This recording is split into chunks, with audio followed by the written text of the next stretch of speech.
Cuan, cuan, we be getting money. Cuan. Oke guys, kali ini kita bahas grup PP ya. Dan ini alasan kenapa MSCI dan FTSE ya itu nggak suka banget sama saham-saham grup PP.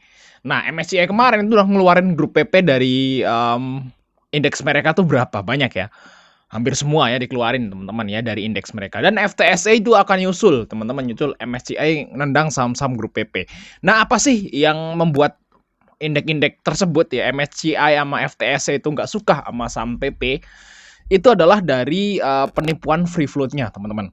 Nah, jadi FTSE dan MSCI itu adalah indeks global yang menyarankan atau merekomendasikan saham ke investor di seluruh dunia, teman-teman. Bisa dipahami ya di sini ya. Jadi waktu MSCI atau FTSE itu memasukkan saham dari sebuah negara ke indeks mereka, itu mereka secara tidak langsung itu merekomendasikan saham tersebut buat dibeli investor ke seluruh dunia. Kayak gitu, teman-teman. Nah, yang jadi masalah adalah MSCI dan FTSE itu merasa ditipu, teman-teman, ya, dengan datanya kayak gitu. Nah, kalau menurut data mungkin 15% itu publik ya, dijual di publik. Ternyata ya hanya sedikit banget barang yang nyata di publik ada. Jadi semuanya dipegang mereka. Jadi mereka itu bisa menggoreng sesuka hati. Mau up, mau dinaikin apa mau didam terserah mereka. Jadi mirip-mirip kayak kripto, teman-teman. Nah, itulah yang membuat FTSE dan MSCI itu sangat kecewa gitu ya sama saham-saham grup PP, dan tentu aja ya sama bursa kita juga yang meloloskan hal tersebut kayak gitu sama OJK-nya. Nah, ini guys ya kasusnya seperti ini. Nah, lihat di sini teman-teman. Nah, ini di grup STS ya. Di sini Prayoga Pangestu jual 1 miliar saham cuan 2 hari sebelum dicoret dari MSCI. Nah, yang ini teman-teman ya. Kalau mereka pegang banyak itu mereka bebas mau ngapain aja ya. Karena mereka udah naikin saham tersebut tuh sangat tinggi. Jadi mereka jual saham tersebut di harga berapapun itu mereka akan profit, teman-teman. Nah, jadi saham-saham grup PP itu memang yang digoreng dari tahun lalu itu dipuja-puja, teman-teman ya, dipuja banget ya. Wah, grup PP, Pak PP, semua naik, semua saham semua naik, digoreng tinggi, retail pada senang dan pada FOMO mungkin kayak gitu, sampai ke harga teratas ya. Jadi valuasinya udah sangat mahal, dan itu mahal bagi kita, bagi yang beli di atas. Kalau bagi Pak PP itu jadi luar biasa murahnya guys ya AVG dia. Kayak gitu, karena dia udah punya bahkan sebelum IPO. Kayak gitu, teman-teman. Nah, tapi sebelum kita bahas detail, teman-teman ya, bagi teman semua yang pengen join STS rekomendasi, kita udah open nih. Nah, ini udah ada, teman-teman ya, STS rekomendasi di bulan Juni. Karena ini juga Mei-nya udah mau selesai ya, teman-teman. Jadi teman-teman bisa masuk ke STS Juni nih, ada Rekom Juni dan Diskus Juni. Nah, teman-teman akan dapat bonus ini, data perkiraan dividen saham di bursa ya untuk di bulan Juni. Nah, ini adalah contoh rekomendasi yang masih jalan nih, yaitu rekomendasi Mei. Nah, Mei ini aktif sampai tanggal 31 tentunya ya teman-teman ya. Nah, seperti ini bentuk rekomnya nih, kayak PRIM, NTBK kayak gitu ya. Kita dapat profit di BSJP ODT dan rekom saham swingnya. Nah, kalau swing kita masukin ke tabel seperti ini teman-teman. Jadi kalau misalnya teman-teman itu orang sibuk, yang ngambil yang swing aja. Langsung catat aja guys kalau pengen join STS Rekom tentunya ya. Jangan sampai kelewat, nanti tanggal 30 April. Tanggal 30 Mei kita akan tutup. 31 Mei, sorry.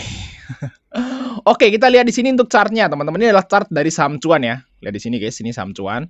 Nah, lihat di sini. Nah, cuan itu pernah stock split. Harganya itu sempat nyentuh 12 ribuan kalau nggak salah ya waktu itu ya, waktu sebelum stock split. Nah, jadi cuan ini udah stock split ya.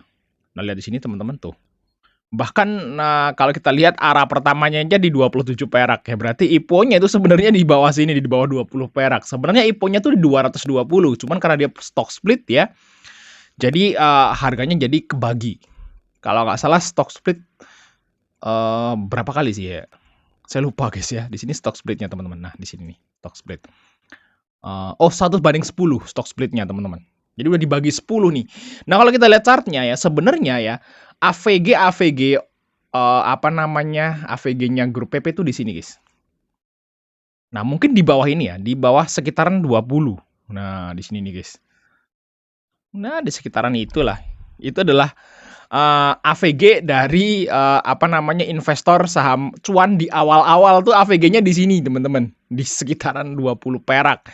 Nah, kalau misalnya Pak PP itu saya yakin dia lebih murah lagi karena dia yang mendirikan perusahaan kan, dari bawah lagi kayak gitu, teman-teman.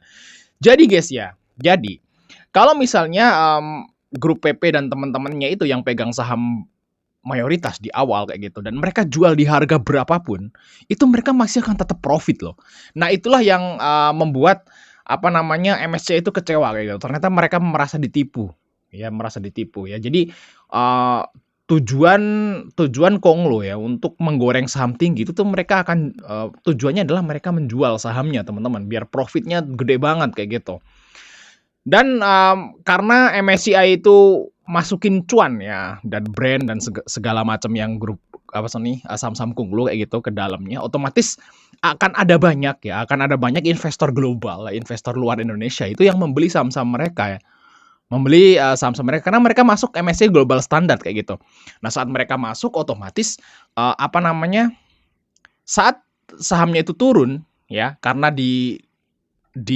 dibantai nih, dijual ya, Pak Prayogo itu ngejual saham saham dia kayak gitu nih, ya 1 miliar saham kayak gitu ya. Nah, otomatis yang nyangkut juga nggak hanya investor lokal teman-teman, yang nyangkut juga investor luar negeri juga, yang direkomendasikan MSCI tadi, kayak gitu ya, yang nyangkut juga investor luar juga yang beli saham cuan ini dan ya itu kan mencoreng nama MSCI kayak gitu. Dan saya yakin yang nyangkut bukan hanya trader lokal doang dan kemungkinan juga ada trader-trader asing gitu ya yang nyangkut di saham cuan ini kayak gitu. Yang itu yang membuat MSCI itu merasa nggak suka sama saham-saham dengan HSC, saham-saham dengan High Concentration List ya yang dikuasai mereka. Jadi kenapa MSCI dan FTSE itu sangat sangat getol nih untuk apa namanya membuka data free float kemarin-kemarin tuh ya di bulan-bulan yang lalu ya karena ini teman-teman. Jadi mereka itu nggak merasa ditipu. Kalau naik ya naik berdasarkan dibeli investor gitu ya. Kalau turun ya karena investor tuh jual, bukan yang bikin naik itu adalah kemauan dari pemilik modal kayak gitu, teman-teman atau pengendali perusahaan. Nah, contohnya misalnya BCA ya, Mandiri ya, BNI gitu kan. Itu kan bener-bener free float-nya tuh real, guys. Nah, kalau kayak BCA itu kan free float-nya separuh, hampir separuh itu dipegang investor. Dan itu real bener. Jadi kayak BCA, BRI, BNI, Mandiri itu nggak bisa digoreng teman-teman. Kalau dia naik ya naik berdasarkan kinerja seperti itu. Kalau dia turun ya orang-orang pada taking profit real gitu ya. Bukan karena pengendali dari atau pemerintah Indonesia yang pengen BRI naik atau pengen Mandiri itu turun tuh nggak bisa. Jadi kalau pemerintah itu apa namanya pengen Bank Mandiri naik itu nggak bisa, guys. Kayak gitu nggak bisa. Nah, kalau grup PP pengen sahamnya naik bisa gampang karena dia menguasai mayoritas seperti itu, teman-teman. Nah, itulah yang membuat MSCI dan FTSE itu nggak suka dan berbondong-bondong nendang ya saham-saham grup PP dan saham Konglo lainnya. Nah, kalau menurutku guys ya, gimana sih nasib berikutnya nih? Nasib dari investor atau sangkuter dari saham-saham Konglo ini? Terutama grup PP dan DSSA tentunya ya yang masuk HSC itu. Kalau menurutku teman-teman, karena sebenarnya nih guys ya, saham ini tuh masih dipegang mereka itu hampir 100%, 97-96% kan hampir semua nih pegang mereka. Ke retailnya tuh cuma dikit, 3%, 4%, 2% bahkan kayak gitu. Nah, saya yakin ini bakal rebound nantinya teman-teman kalau menurutku secara pribadi. Ya, yang reboundin ya mereka sendiri. Kayak gitu. Kalau mereka pengen rebound ya rebound nantinya. Tapi harusnya ini berakhir setelah semua berakhir. Penurunan ini akan berakhir setelah semuanya berakhir. Nah, MSCI udah berakhir, tinggal FTSE guys di depannya. Nah, FTSE juga ini masih harus melewati FTSE ya untuk si cuan, brand dan sebagainya. Kalau saran saya teman-teman, kalau mau beli saham-saham grup PP ya, saran saya setelah FTSE ini ngumumin teman-teman atau di bulan depan di bulan Juni. Nah, setelah itu saya kira udah nggak ada lagi karena memang udah dikeluarin mau ngapain lagi. Udah di out, selesai semua masalah gitu ya. Semua punishment-nya udah dikasih. Nah, kalau semua punishment dikasih, nah saya yakin nantinya akan rebound malahan teman-teman. Kalau menurutku ya. Nah, tunggu aja kalau mau beli saham grup PP nanti setelah FTSE. Nah, saya yakin nanti grup PP itu akan menunjukkan taringnya lagi. Kayak gitu ya. Mereka akan menunjukkan gue itu nggak butuh MSCI atau FTSE. Gue bisa naik sendiri gitu. Ya, kalau mereka pengen naik ya naik bisa teman-teman. Karena mereka pegang mayoritas kayak gitu. Dan siapa sih yang bisa nyentuh grup PP gitu, yang orang terkaya gitu ya. Waktu itu sempat nyentuh jadi orang terkaya ya.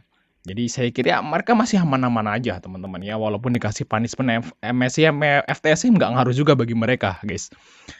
Jadi saya kira nanti saham PP itu akan rebound sampai setelah FTSE terakhir, teman-teman, nanti di bulan depan. Jadi ya tunggu dulu aja, sabarin dulu guys ya. Sabarin dulu sampai nanti di bulan depan saat FTSE udah pengumuman. Oke, thanks sudah nonton. Sampai ketemu di video berikutnya teman-teman.